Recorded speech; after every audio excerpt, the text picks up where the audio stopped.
Because of professional marketing, we associate climate science with highly motivated researchers of different ethnicities working in laboratories or outdoors. We think of vegan Tesla drivers, activists like Greta Thunberg, and the new generation of green politicians. And we think of bureaucrats from the United Nations and the IPCC, who are supposed to represent the interests of the people in large conference rooms surrounded by blue flags, rather than the interests of individual national governments.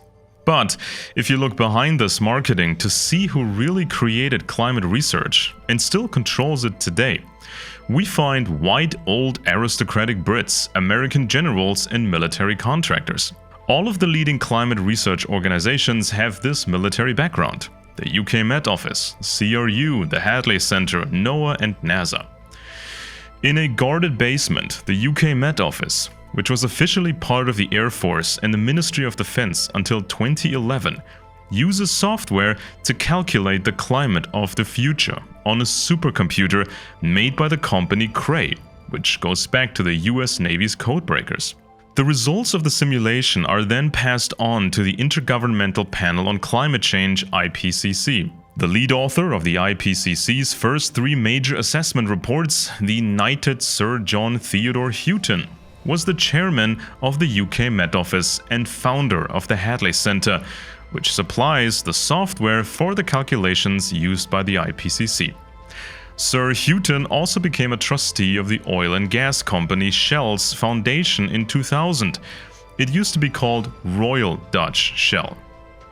This foundation professes to be charitable and has nothing to do with oil profits, but was suspected of influencing a British minister with regard to a multi-billion-dollar deal called Sakhalin 2. The commitment to combat climate change and reduce CO2 emissions is a simple slogan. The political pursuit of CO2 neutrality is based on the IPCC's latest assessment report, which is said to be a summary of 14,000 scientific publications. The consensus among scientists, we are being told, is almost 100%. For many normal citizens, this presents clarity in a world that seems chaotic. It provides people with an identity, with meaning and a collective purpose for our civilization. Finally, we have certainty instead of differing opinions. The only people who would still deny climate change caused by human CO2 emissions are supposedly anti-scientific idiots, representatives of the right-wing political camp and agents of the oil industry. Socialists are usually the first to complain loudly about NATO's influence. Strangely enough, the left has failed to realize the clear military background of climate research and failed to communicate it. And I want to bring out on this stage Alexandria Ocasio-Cortez!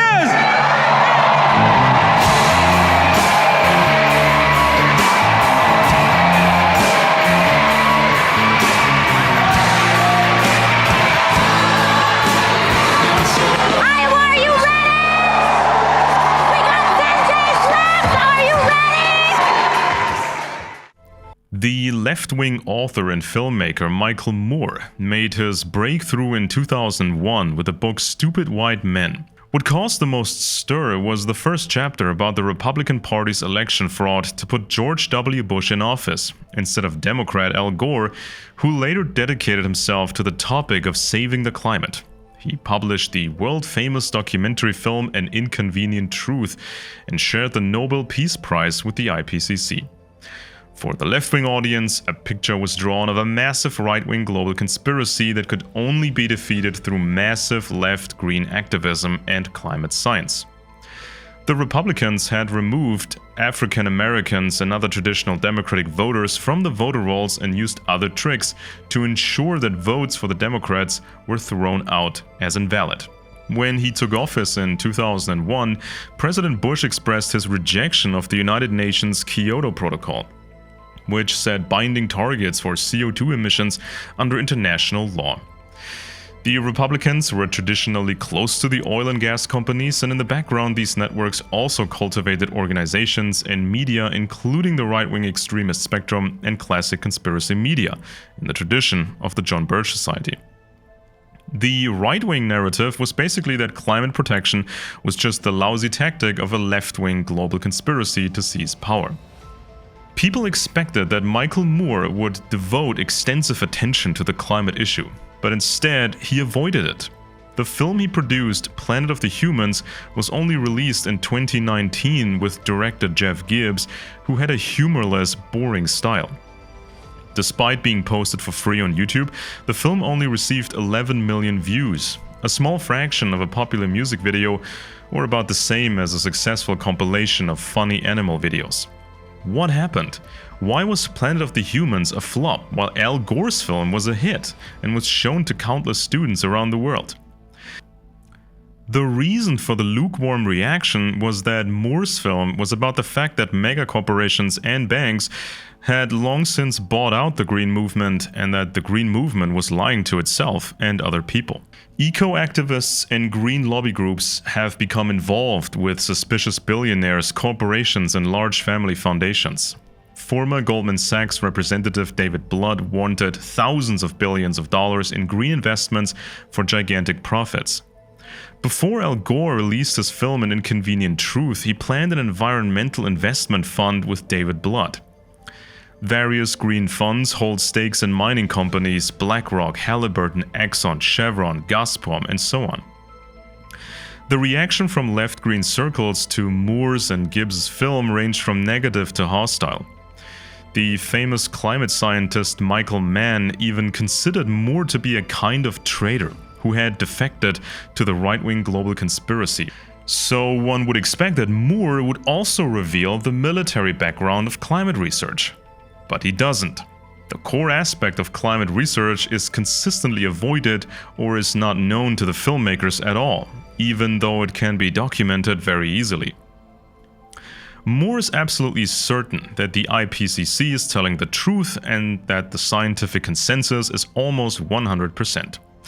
So what's the risk in documenting the military background in a snappy, funny documentary film and demanding that climate research become truly civilian and international?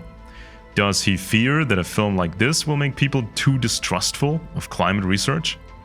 Either Moore negligently never bothered to review the history of climate research, or he would rather grudgingly trust the Met Office, NASA, and NOAA than trust US citizens to act politically on the basis of more complete information.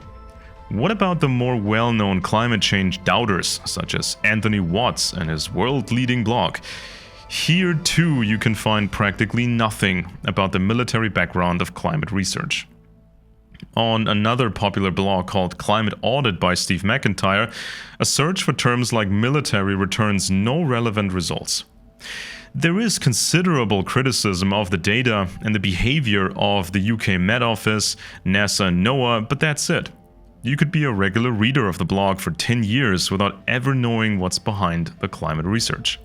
A very prominent skeptic is Republican Senator James Inhofe, a member of the United States Senate Committee on Armed Services, a committee for parliamentary oversight of the US Department of Defense.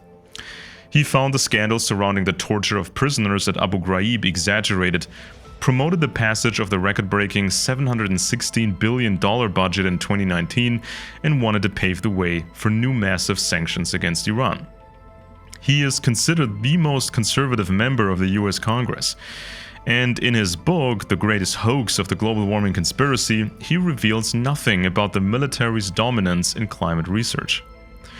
Serving as Inhofe's director of communications was Mark Moreno, who himself became one of the most prominent climate change skeptics and also worked for the Senate Environmental Public Works Committee of the George W. Bush administration as director of communications. There is also nothing enlightening about the military history of climate research on Moreno's website, Climate Depot. His new book is called Green Fraud and has a Democrat politician on the cover. Climate protection is supposedly just a left-wing conspiracy, and exposing this conspiracy is conservative. It was ultimately a meteorologist who sealed the downfall of Nazi Germany. Not a politician, not a general, not a codebreaker, not a spy, but a weatherman named Captain James Stagg. He made the massive invasion of Normandy possible, codenamed Operation Overlord. In 1944, the Anglo-Americans needed reasonably acceptable weather for over 150,000 troops, 7,000 boats, and fighter planes. For months, weather experts had been analyzing when the weather would most likely be suitable on the coast. And even at the last moment, it was the meteorologists who convinced US General Eisenhower to postpone the attack by 1 day to June 6th because of an approaching weather front. Only at low tide would one be able to see from a safe distance what defenses the Nazis had installed in the water. There couldn't be too much wind or waves so that the infantrymen could storm the coast from the boats. Air Force divisions needed moonlight to see targets for bombardment and to dispatch paratroopers. If the attack had been cancelled because of the approaching storm, the next opportunity would have not come until weeks later. And during this time, German defense measures could theoretically have progressed to such an extent that the Americans would have failed in their attempted invasion. There was also a risk that the Germans would find out where the planned invasion would take place. There were even fears among the Allies that in the event of failure, they would have to withdraw from Europe and begin peace negotiations with the Nazis. The British Admiral Sir Bertram Ramsay, who had already evacuated the encircled British troops at Dunkirk, led Operation Overlord.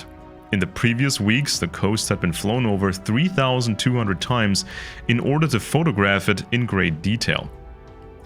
The highest-ranking meteorologist involved in the planning was the British Captain James Stagg from the Air Force. And without his strong recommendation to attempt the invasion on June 6th, the entire Operation Overlord might have failed.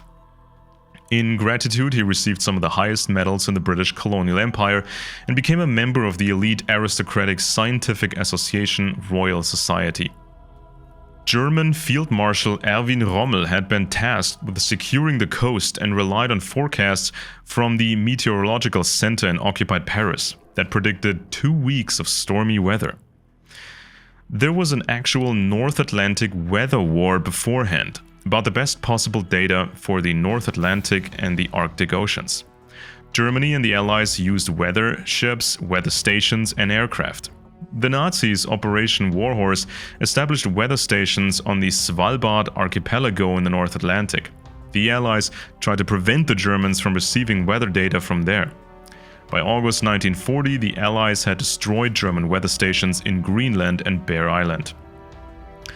The British meteorologist Captain James Stagg became president of the Royal Meteorological Society and later in his career served as director of the British Met Office, which later housed the working group of the United Nations Climate Council IPCC, and also the extremely influential Hadley Center for Climate Research. From 2001, the IPCC working group moved to the American agency NOAA. After the First World War, the Met Office became part of the Air Ministry, which administered the Royal Air Force. The ministry's first director was Harold Holmes. The Met Office has based many of its weather stations at Air Force airfields. In 1990, the Met Office was declared an executive agency of the Ministry of Defense. In 2011, around the time the climate protection agenda was gaining momentum, the Met Office was separated from the Ministry of Defense on paper. Nevertheless, strong links with the military remained, with officers at Air Force and Army bases both in Britain and overseas, and with involvement in the Royal Navy's Joint Operations, Meteorology and Sonography Center. The first 5 directors of the Met Office were all fellows of the Royal Society and were knighted for their services to the Empire. Sir William Napier Shaw, Fellow of the Royal Society, President of the Royal Meteorological Society, knighted by King George V. Sir Graham Sutton, Fellow of the Royal Society, President of the Royal Meteorological Society, knighted. He worked at the notorious Portendown Chemical and Biological Weapons Center on how weather affects the use of combat gas and on a test for the mass use of anthrax against Germany. He later researched radar systems and became professor of mathematics at the Royal Military College of Science. Sir John Mason served in the radar department of the British Air Force. He was a Fellow of the Royal Society, President of the Royal Meteorological Society. The knighted Sir John Theodore Houghton, chairman of the IPCC Working Group on Climate Change, lead author of the first 3 major IPCC assessment reports. He shared the Nobel Peace Prize with Al Gore, founder and scientist of the Hadley Center for Climate Predictions and Research. Julian Charles Roland Hunt, Baron Hunt of Chesterton, professor of climate models in the Department of Space and Climate Physics and Department of Applied Sciences at University College London, Fellow of the Royal Society. In a November 2006 article in Australia's Daily Telegraph, Houghton, the lead author of the first 3 major IPCC assessment reports, was quoted as saying, "If we don't announce disasters, no one will listen." This quote was not an accurate representation of Hutton's words and did not come from his book. Finally, the following direct statement from him was found in a Sunday Telegraph. "If we want good environmental policy in the future, we have to have a catastrophe. It's like safety on public transport. People only act when there has been an accident." In Nature magazine in 2008, he described how the IPCC meeting in Madrid in 1995 took place under his leadership, ultimately leading to the Kyoto Protocol, the first international treaty with binding targets for CO2 emissions. Among the participants at the meeting was one representing the interests of major American and international Arab oil companies. People fought over the individual sentences. In the proposed summary for policymakers of the next IPCC assessment reports, envoys from Saudi Arabia and Kuwait wanted to tone down certain language about the level of certainty that scientists expressed about the causes of climate change. The US representatives objected, among other things, to the beginning of the 8th chapter and made changes. Afterwards, the oil companies' lobby group, Global Climate Coalition, complained in the press that the IPCC had adjusted the final text again.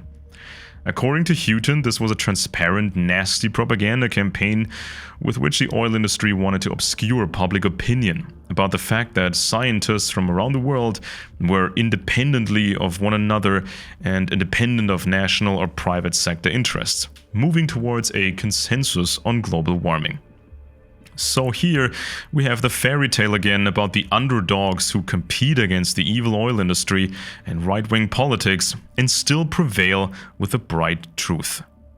Sir Houghton, the nobleman fairy tale uncle, became a trustee of the foundation of the oil and gas company Shell in 2001, a company which goes back to the nobility. This foundation professes to be charitable and has nothing to do with oil profits, but was suspected of having influenced a British minister with regard to a multi-billion-dollar deal called Sakhalin II. The Hadley Center is one of the leading centers for research into scientific issues related to climate change and works closely with the IPCC, which does not conduct its own research. The climate model developed by the Hadley Center was running climate predictions that are passed on to the IPCC and adopted by them. HADGEM is the abbreviation for Hadley Center Global Environment Model version 1. It was used in the IPCC 4th assessment report on climate change. The current version is number 3. Initially, the modeling was so poor that oceans were depicted as being as deep as puddles, although most of the warming supposedly caused by humans ends up in the oceans. In 2010, the respected publication Nature published a glimpse into everyday life in the British military basement where the supercomputer is located. The sign on the gate of the building in Exeter, in southern England, says UK Met Office, but it is Ministry of Defence premises.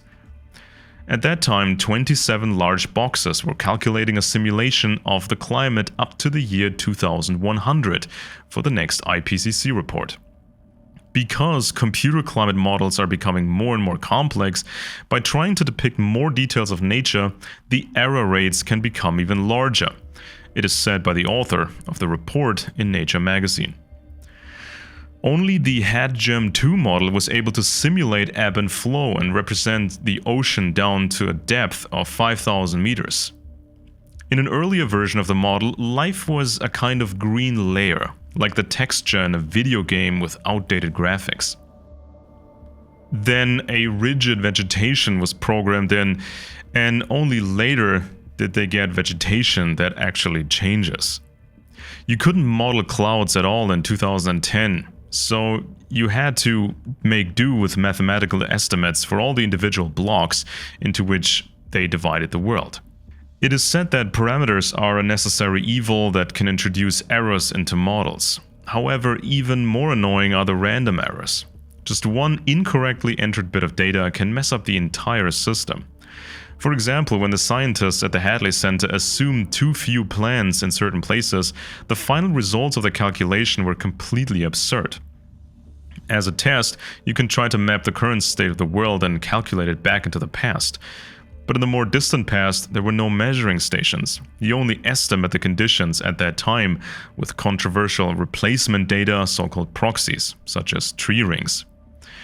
Unfortunately, there is no time machine with which you could travel into the future and back again in order to obtain measurement data from the year 2100, so that you can compare it with computer simulations. If you instead developed software to control a car engine, you could measure at any time whether the software is working correctly. If you want to program software to predict the future in a chaotic non-linear system like Earth's climate, there is no way to mathematically calculate exactly how accurate or inaccurate the prediction is. Of course, other countries also have supercomputers and climate models, but these are significantly inferior to the Hadley Center.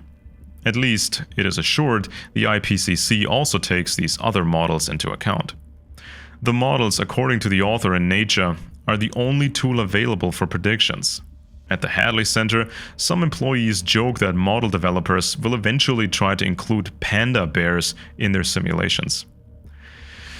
The US agency National Oceanic and Atmospheric Administration, NOAA, has an enormous influence on climate research and the resulting climate policy in many countries. Officially, it reports to the Ministry of Commerce and is separate from the Ministry of Defense. However, air and ocean exploration logically provides valuable data that can be used by the military. NOAA grew out of a number of organizations that were consolidated over time. The NOAA Commission Office selected the ship's uniformed officers, pilots, research managers, and so on.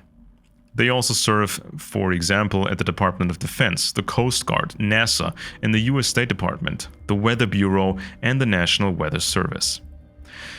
After it was founded in 1870 for military purposes, the authority was relegated to the Secretary of War and the US Army Signal Service.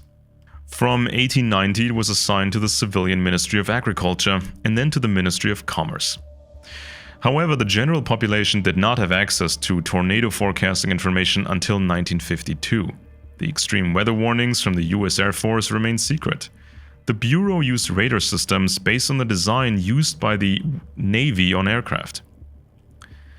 The US National Geosurvey wanted to use this organization to carry out surveys, but civilians were not yet suitable for this, so the task was transferred to the US Army and US Navy for a while. Even later, when the geodating survey was assigned to the Ministry of Finance, the Navy had a high degree of control over the ships that carried out the surveys. The important official, Ferdinand Hessler, was convinced that the surveys would offer advantages for possible wars in the future. The onset of the Cold War in the late 1940s led to the Geodetic Survey Service also making significant efforts in support of defense requirements, such as conducting distant early warning line and missile ocean surveys and work for the US Navy and nuclear test monitoring. On the NOAA website in August 2021, after the publication of the short version of the new IPCC report, you get confronted with several climate change-related articles on the main page.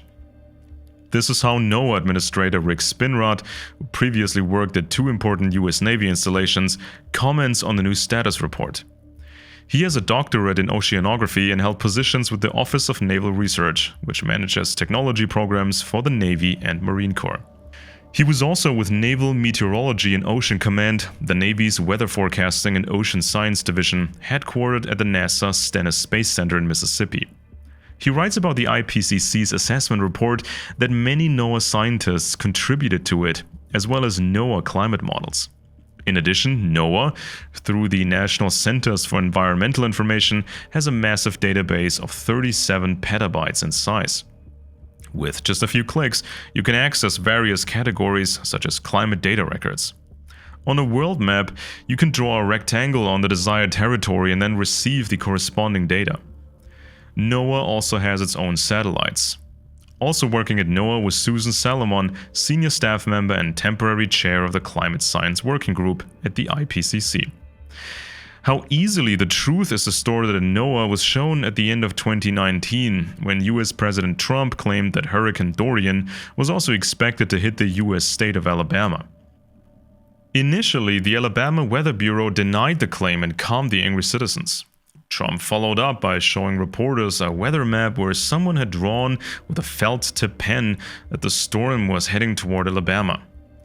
Shortly thereafter, NOAA jumped at the president's side with a corresponding statement, citing computer models from the National Hurricane Center NOAA's statement. But this did not correspond to the facts, and there have been several investigations into whether the Trump administration obtained the statement by pressuring officials. According to a report in the New York Times, Trump's friend and Commerce Secretary Wilbur Ross is said to have threatened to fire various senior figures at NOAA. The Washington Post sources, however, said Ross conveyed Trump's wishes, but without threats. When Ross was still working in the private sector, he bought the insolvent company Bethlehem Steel for his new steel company, which had supplied armor plates, warships, and cannons, pipes for the Navy and other parts of the armed forces during the two world wars. At some point, steel from abroad became cheaper. The Climate Research Unit, or CRU, at the University of East Anglia would like to express its deep gratitude to Professor Hubert Lamb, who spent much of his career in the UK Met Office, part of the Air Ministry, which administered the Air Force. There, for reasons of conscience, he refused to investigate how the weather affected the use of chemical weapons during the Second World War. The 2012 self-description states, CRU staff were significantly involved in all 4 IPCC assessment reports, as well as the 5th, which was currently in development. In 1992, the CRU founded the Climate Impact Project and played an important role for the next 15 years. The purpose of the LINK project was to disseminate the results of climate simulations and future climate projections from the Hadley Center's computer models to research groups in the UK and abroad attempting to assess the impacts of climate change. The majority of studies, up to about 2000, examining the effects of climate change around the world use data from Hadley Center climate models. The LINK project became a model for data dissemination from other research centers and eventually led to the establishment of the Data Distribution Center by the IPCC, now led by the British Atmospheric Data Center. So it is and remains a British-American-dominated affair. The climate researchers originally received their funding from, of all things, British Petroleum, one of the largest oil companies in the world with aristocratic origins, from Royal Dutch Shell, also one of the largest oil companies in the world with aristocratic origins, and from the Rockefeller Foundation, which belonged to the oil company Exxon. The chairmen of the University of East Anglia were often associated with the Royal Society, and Baron Oliver Franks in particular stands out with the highest orders of the British Empire, his membership in the Privy Council and his status as a Deputy Lieutenant of the Crown. He is called one of the founders of the post-war period. His organizational skills made him famous. During the Second World War, when it came to replacing all the equipment that the fleeing British Army had to leave behind at Dunkirk,